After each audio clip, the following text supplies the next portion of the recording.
Welcome into the Circa Survivor show presented by Pool Genius for NFL week number 7. My name is Spencer, and I am joined by the lead analyst over at Pool Genius, Jason Lisk. And as we ask every single week, if you find this video helpful or any of the other content that we put out on our YouTube channel or on the Pool Genius website, go ahead, like, and subscribe to our channel over here. Jason also puts together a weekly strategy article for premium members every single week, where we dive further in depth, breaking down Circa Survivor strategy, how to approach these different teams, how to approach the future slates. Like, we'll talk more about that in depth this week, especially when it goes down to the Circa holiday slates. But go ahead, check that article out. I will link it in the description below. And Jason, let's kick things off this week with one of those teams that does play on both holiday slates.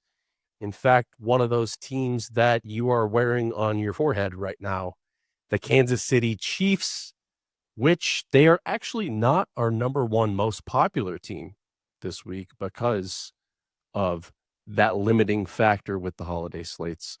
But the Chiefs are 12-point favorites at home against the Las Vegas Raiders. How do you see this one coming down? It's such an interesting decision point, and it's where everyone's probably going to start this week in Circa Survivor, deciding whether they want to play the Chiefs or save them. And when saving them, you're probably talking about saving them for the holidays, not any of those other weeks. But we can go into that as well. Yeah, that it's a hard projection, right? We know from past behavior in this contest that it's likely the Chiefs are going to come in well under what we would expect in a normal pool. But what we'd expect in a normal pool this week is closer to 45%. We saw the Packers. I mean, the Packers are a little bigger favorite a week ago, but there were also, in my opinion, more reasonable options to come off the Packers a week ago, a larger diversity of options than there are this week. And we still saw 55% on the Packers in Circa. The Packers do play on Thanksgiving, but they are not projected as a favorite, and I think people were treating them not as a holiday team for that reason, and they picked them heavily. So were the Chiefs not to be on Christmas and Thanksgiving, you could see this number well above 50% in Circa. We're projecting about half that, right? Coming in at 25%. Is that the right number? I don't know where people will fall because we're now down to more single entries, a couple entries left, that kind of thing. So people are having to put their decision to the test as opposed to diversify across like 5 or 6 entries for most people. And so where will they fall on the Chiefs, right? It's going to be a fascinating answer. I would be surprised if they come anywhere close to as popular as they would be without the holidays. They're not going to get to 40. I would also be kind of stunned if they came in well under 20, though, as like a 12-point favorite in a week where there's some tough choices, I think, if you don't pick the Chiefs on what you do, and where some other teams also have high value. A lot of the other teams have high value, or you could get concentrated on a team with low future value this week. Yeah, and it's interesting. So if you want to pull up the data grid here, one thing that really stood out to me is we have Kansas City, as you mentioned, projected at that 25% popularity level. And if we go by that projection, they have the highest EV of this easily. slate.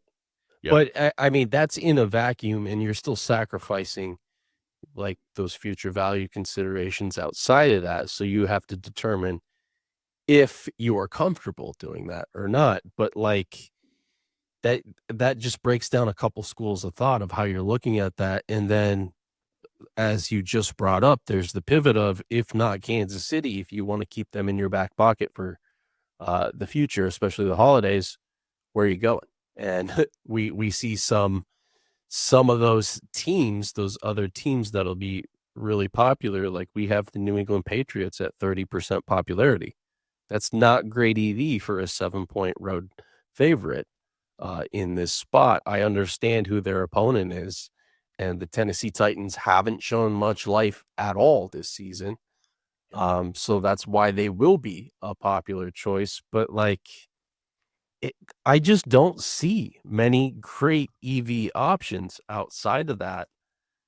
I mean, we'll talk about some of these pivots later on, but explain to me sort of the dichotomy between choosing New England and Kansas City, which will be most likely the two most popular options in week 7. Yeah, and then we'll get to the two right below that because I think they present the counter case. But like Kansas City, future value.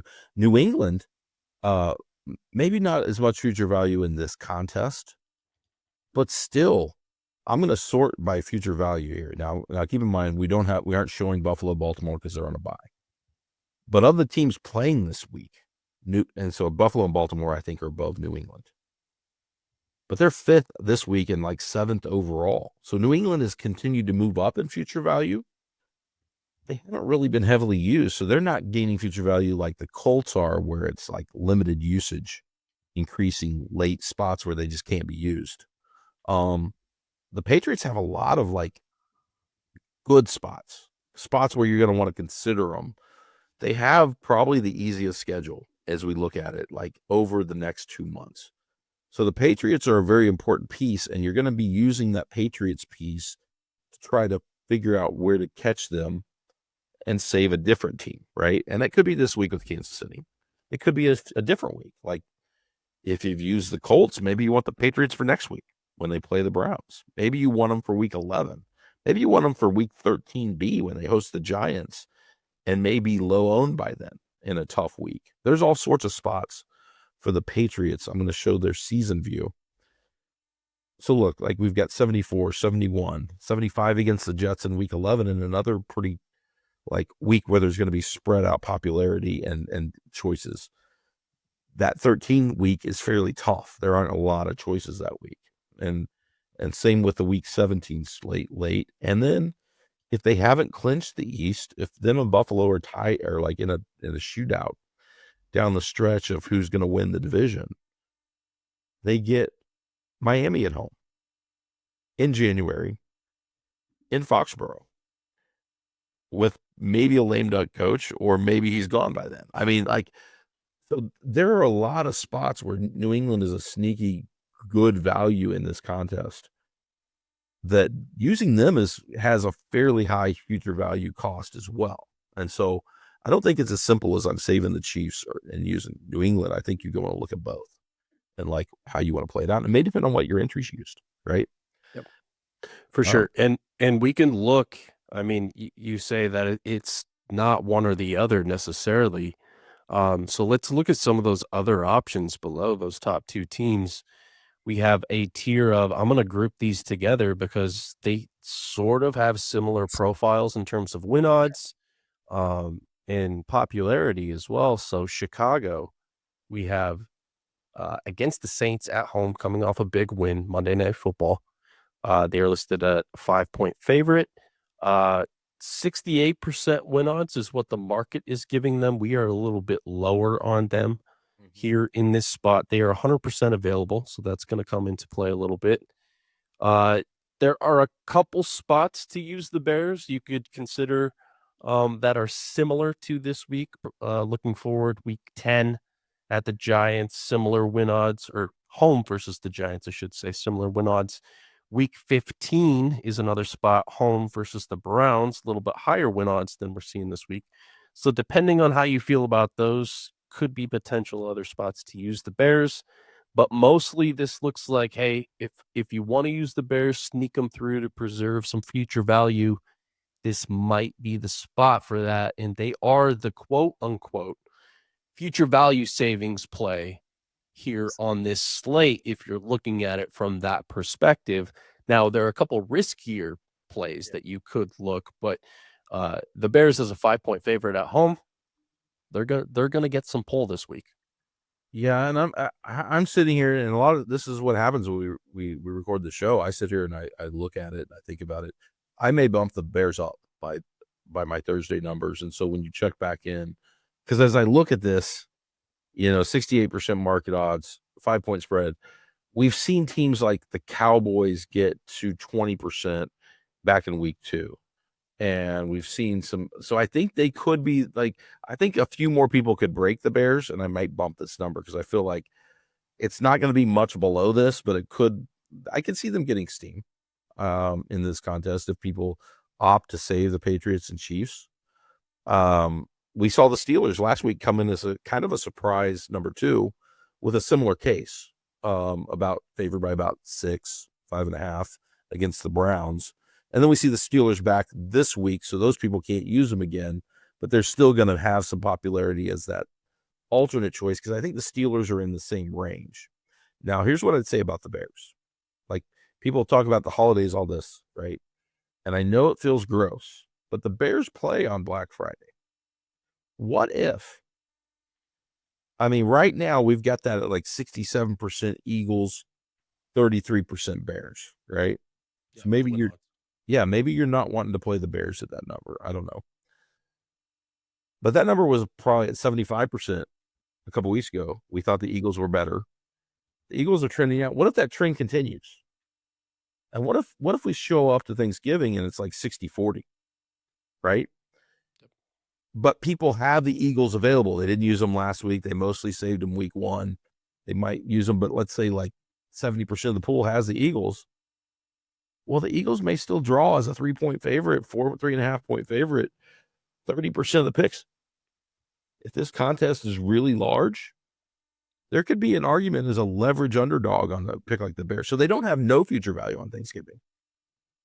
The numbers could come in where they're a short enough dog that it makes sense. It's like a pot odds play in poker where you think you're going to get enough people on the other side. So that's something to keep in mind with the Bears. That's part of that future value number we're showing, by the way. Why they're closer to Pittsburgh is because of that holiday. They are, so they're in play at least as a consideration, especially if this pool stays large. Like if it gets chopped by Thanksgiving, I think it's a different discussion. But if there are several thousand, if there are over 1,000 entries left on Thanksgiving, you might be wanting to get a little riskier, wanting to get a little differentiated in this contest to try to win some money, right? So anyway, I'm throwing that out there on the Bears, but I do think I'm probably going to bump them a little bit. But yeah, Chicago, Pittsburgh, these are the clear future value.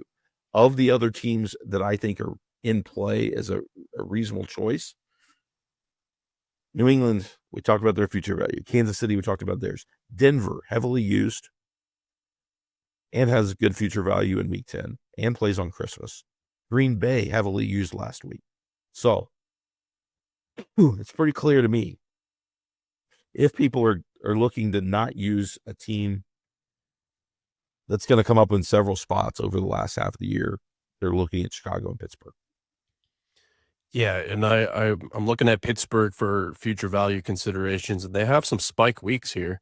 We're talking week 11. They are tied with New England as the highest projected win odds as far as we can see it right now, when they get the Bengals at home. And then week 15, they get the Miami Dolphins at home, and we just said we really don't know what condition the Dolphins will be in at that point in the season, and we don't know if it really matters anyway because the Dolphins are not performing up to expectations to begin with. So interesting decisions there, especially that decision point with New England, Pittsburgh, how you want to approach week number 11, and then what you do this week will likely determine how you approach that because they both have great matchups there. Do you want to look a little bit lower than that now since we broke down the Bears and the Steelers? There's a couple other options hovering around. Yeah, a there are a touchdown favorite. Yeah. couple options down there that I think people could fall to. These are the true future value savers, right? These are I think Pittsburgh and Chicago, for example, are inside our top 20. Yeah. So it's very likely that people will use a fair amount of both of those teams. Like half the entries will have used them by the end of the year or more. Carolina and Cleveland are the teams nobody wants to pick, except people may choose to it. I think it's a little risky this week, but you do have both as favorites. And so they are the type of team that if you get that entry through, you're probably fine. You're never going to be like, oh man, I'm sorry I don't have them now for this week instead. You're probably perfectly happy. Whereas, like you mentioned, Pittsburgh, there's a few other spots. Chicago, week 10 isn't a great week, so that may be important. And then you just never know how the season plans out with a team like Chicago, who has a tough schedule, but I think power rates is like an average type team. And so if things get a little better, they could bump up. So yeah, Cleveland and Carolina are in play. I feel like a little risky because I'm gonna lay it out like this. I think we should have the Chiefs discussion, right? We see people say, well, how can people use the Chiefs? They're a favorite on both Thanksgiving and Christmas, which is true. So I'm just going to give you my 10 cents worth, or maybe more. My time isn't worth that much, but I'll give you a few. You play to win the contest.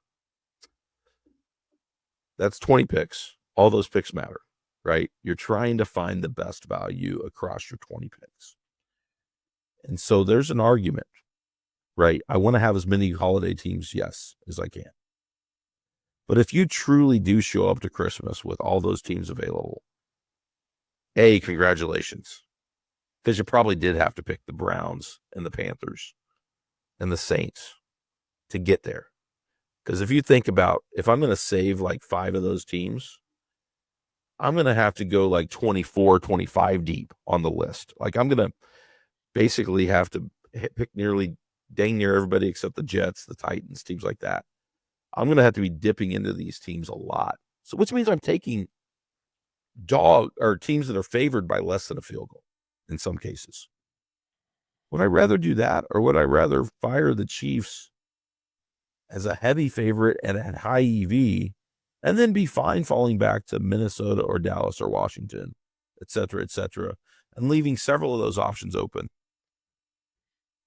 Like, do you want to get your value now or then? It counts the same. Like, the people that took Detroit in week 5 are better off than most people that didn't, right? It was a week where Detroit had high EV, was the biggest favorite, and their popularity was held down because of the holidays. And what happened was a lot of those other picks got chopped. And so would I rather have had Detroit? In retrospect, yes. And I'll figure out the holidays, right? Get me through. And that's the choice now. Like, the Chiefs EV is 1.18. If they come even below 25%, let's say that Chicago number goes up. The Chiefs EV starts to skyrocket. And if that, basically you're increasing the value of entry by over 20% by simply making that pick if that starts to happen. So that's in play. Like, it's a good value play. It's entry dependent. If you got through at Detroit in week 5, maybe you don't want to burn the Chiefs also, because it does probably lock you into Washington as the favorite, or taking an underdog or hoping that the situation changes. So maybe you don't want to do that. But if you got through with the Colts in week 5, maybe you're fine having the Lions. And you're like, I'm going to roll with the Chiefs now and see if that happens. Because there's scenarios where people load up on the Bears or the Steelers or the Patriots, and 2 of those teams lose. And this week presents carnage again, right? And you'd be happy to be on the Chiefs, I think, and figure it out. So anyway, that's the explanation for, like, how could anyone possibly pick the Chiefs? Because it's a really high EV play, and you want to make high EV plays in contests when you're playing the crowd. If everybody in the crowd is saving the Chiefs, you probably want to be firing them. Like, let's take an extreme example. Let's say only 5% pick the Chiefs. That means 95% of the pool's on really risky picks this week, right? Yeah, riskier than the Chiefs. Yeah. And so where is that number? I think that the tipping point is somewhere in this 20 to 25% range. Or if you told me they're under that, I'd love to have the Chiefs, right, in play. If it's above that, probably I'm wanting to save them. I'm guessing where it could be. Yep. I don't know. You got to make that choice, but I think it's going to be close to, like, that tipping point decision is how I think this week will play out. Yeah, and I'm glad that you brought up EV there, because, you know, we sort of look at things through the EV lens, which we recommend is a good way to look at it, because you want to be making plus EV decisions all the way and compounding. those edges as you go along in this contest. So looking at where we have the projection set right now, there are two other teams that are plus EV plays on this slate. They both have pros and cons based off of future value and availability. They are the Denver Broncos hosting the New York Giants at home. Yes, we know that Denver is coming off London game where they didn't look good at home against the Giants team that looked great on Thursday Night Football, beat the Eagles, has a little bit of extra rest, heads to Denver. They are win odds around 72% for them. Popularity, we are projecting around 9%. Same with the Green Bay Packers. We are projecting 72% win odds at Arizona and 2% pick popularity. So both of those under 10%, they project well EV wise. What do you think about either of those as firing them if you have them available, the pros and cons of those decisions? Yeah, they're both in play, right? They're both in play. And again, this is why we provide the tools we provide. Check your entries. What have they used? What makes sense for your pool? Run scenarios with those. Because here's what I'd say. Denver at a plus EV play is probably a good team to consider firing. The thing there is, what is your entry used? It's probably a little less valuable as a play. If you've used Buffalo and Seattle, I'm going to show you why. I'm going to pull up week 10. Yeah, week 10 is that. We're only 3 weeks away from this, so I don't think our numbers are going to be vastly off unless there's a big injury. Denver at home against the Raiders, we project is the biggest favorite of the week. Buffalo at Miami, Seattle at home against Arizona, we project that number would equate to like a 6.5, 7, 6.5 like favorite. And then we drop down to the Bears and a bunch of other teams. The Bears and the Giants. What would you set that line up? That number probably reflects like 3.5 to 4, right? Same with Green Bay at home against Philly. Same with Carolina as a home favorite over the Saints. Those are teams that are going to be favored, but not by a ton. And so if you look at that, I'm like, well, if I have Buffalo or Seattle available, Seattle's fairly limited in ownership, so is Buffalo. Those are probably good plays. But if I don't, man, I really probably want Denver there. And so the question is, do I have a better option that week or do I have a better option this week if I don't take Denver? I think those are the two spots you're trading out, unless you're really like, I'm saving them for Christmas no matter what. But I think that's like the decision point because Denver's under 50% available. I think they'll be more popular in week 10. So I think the argument is similar. They're both probably good EV plays, like either way. And which one is more valuable to your entry based on what else you've used. So that's what I'm thinking with Denver. Green Bay, same thing. Week 9, right? That game against Carolina. Well, now that over half the pool has used them, they can't exceed 40-some% popularity. They have other spots. That's why I'm projecting at 2% this week, because I think people will save them at a high rate, but they are a good EV play. If you still have the Rams and you're willing to play the Rams at high popularity, you're deciding on the Packers, right? You can do it this week. You could be like, if I were thinking of the decision as a two-way decision, would I rather take my shot with the Packers at a slightly riskier spot on the road, but where I'm catching the Bears with decent popularity, the Patriots with potentially decent popularity, the Steelers with decent popularity, and the Chiefs as well. Like I've got 4 teams I can take a shot at where I just need like 1 or 2 of them to lose. Would I rather do that now, or would I rather play heads up against the Rams, where the Rams are going to be really popular, but a bigger favorite? Reasonable way to go either way. But I think this is a spot where you could justify it on an EV play at low ownership at contrarian value.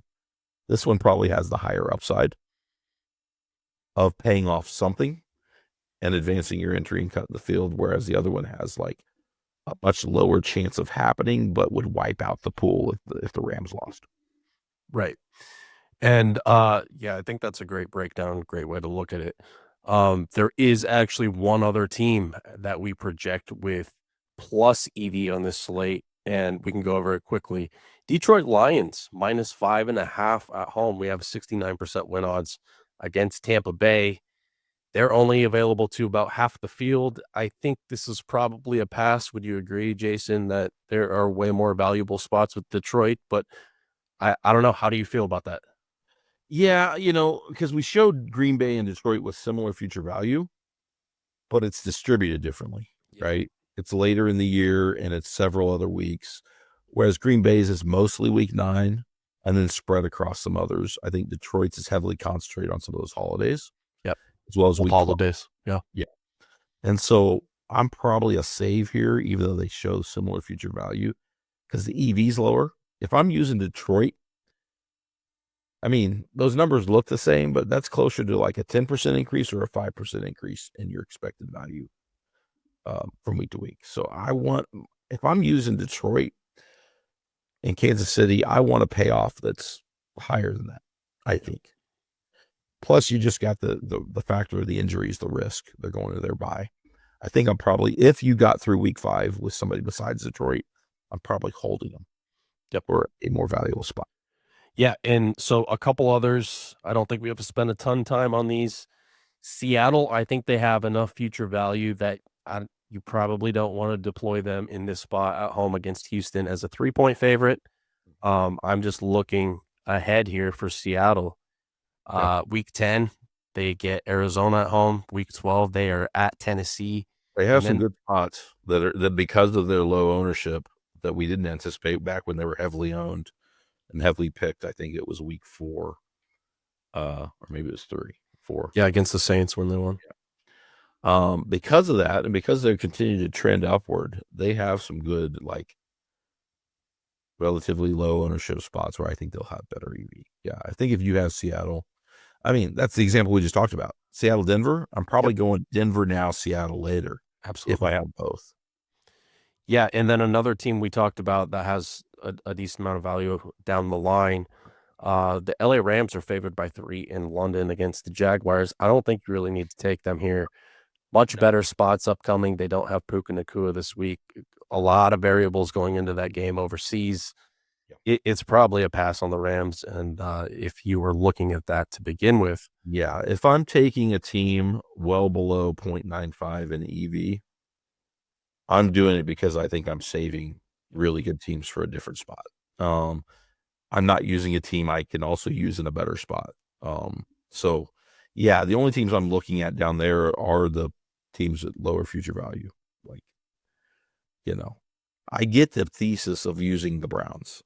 I get the thesis of using the Panthers. I probably wouldn't do it, but I understand the rationale. It certainly makes sense from a game theory standpoint in a large contest to try that. Yeah, absolutely. And so looking through this, is there anything else you want to cover, Jason? I think we went through pretty much every team that's in consideration for this week. Obviously, if you guys have further questions, you can hit us up on Discord. That will be linked down below. Otherwise, leave a comment on this video and we will get back to you shortly. So, Jason, anything else you wanted to add?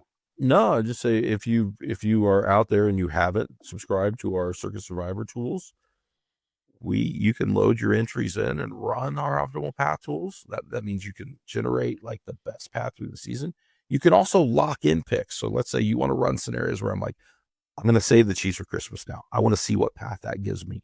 You can lock in different weeks and see how that changes the recommendations. I think that's a good way of like testing which picks are key for your specific entry, because let's face it, every entry is a little different. And if you've used the Bills, it may impact what you want to do versus if you've used the Lions or the Colts, because all those teams pop up in different weeks. So I would look at that and just say, make the best decision for your entry. Yeah, and those tools that Jason mentioned are Circa Survivor pick tools. We have some free options available, and we also have some premium options that are only for premium subscribers. If you want to try those out risk-free, you can do that. I will link the free trial below. You can get 3 days for free. Play around with the tools, load your entries in, play around with the optimizers, and go from there. Also, I want to point you to follow us on X. We put out projections several times per week. You can also ask us questions, send us DMs over there. DMs are always open, always happy to help. So you can check that out. And good luck in Circa Survivor, week number 7.